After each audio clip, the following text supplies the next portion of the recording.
Hello friends, this is CA Navin Khemchandani. Welcome to my YouTube channel. अभी recently ही ministry of finance ने announce किया था कि business with an annual turnover up to 40 lakh rupees are exempt from GST.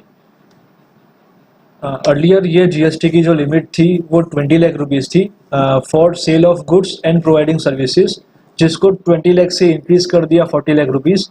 लेकिन ये increase जो किया गया वो सिर्फ सेल ऑफ गुड्स के रिगार्डिंग किया गया। सेल ऑफ सर्विस की लिमिट अभी भी 20 लाख रुपीस ही है, उसमें कोई चेंज नहीं है। तो इससे हमको एक सवाल उठ के आता है, that is whether to cancel our GST registration or not. The answer is yes. If you are registered under the composition scheme, अगर आप composition scheme में हैं तो आपके लिए ये एडवाइजेबल है कि आप GST रजिस्ट्रेशन आप कैंसिल करवा दीजिए। इससे आपको दो बेनिफिट्स मिलेंगे। एक जो बेनिफिट्स है जो आपको सीधा सीधा टैक्स का बेनिफिट मिलेगा। सपोज आपका टर्नओवर 35 लाख रुपीज़ है तो उस पर आप जो 1% टैक्स पे कर रहे हैं 35,000, वो आपको नहीं पे करना पड़ेगा। तो आपका सीधा पहला ये फायदा रहेगा कि आपको 35,000 रुपीज़ का सेविंग्स हो जाएगी। सेकंड जो है accounting and GST return charges, approximately 20,000 rupees के आसपास हम एनुअली ये मान के चलते हैं कितना एक्सपेंस रहेगा for accounting and GST return charges, जो आपका सेव हो जाएगा।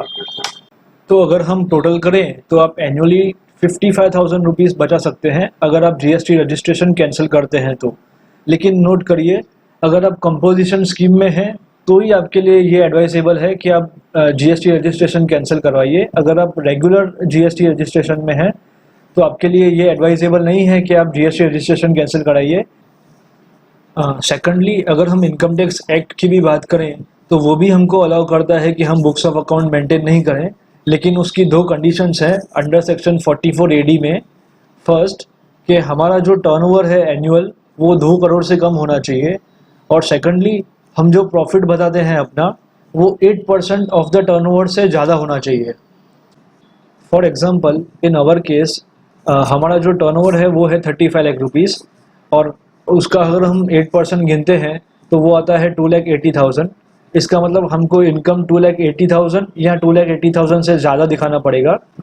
और करंट ईयर का इनकम टैक्स स्लैब भी देखा जाए तो अप टू 5 लाख रुपीज़ हमको कोई टैक्स भरने की ज़रूरत नहीं है।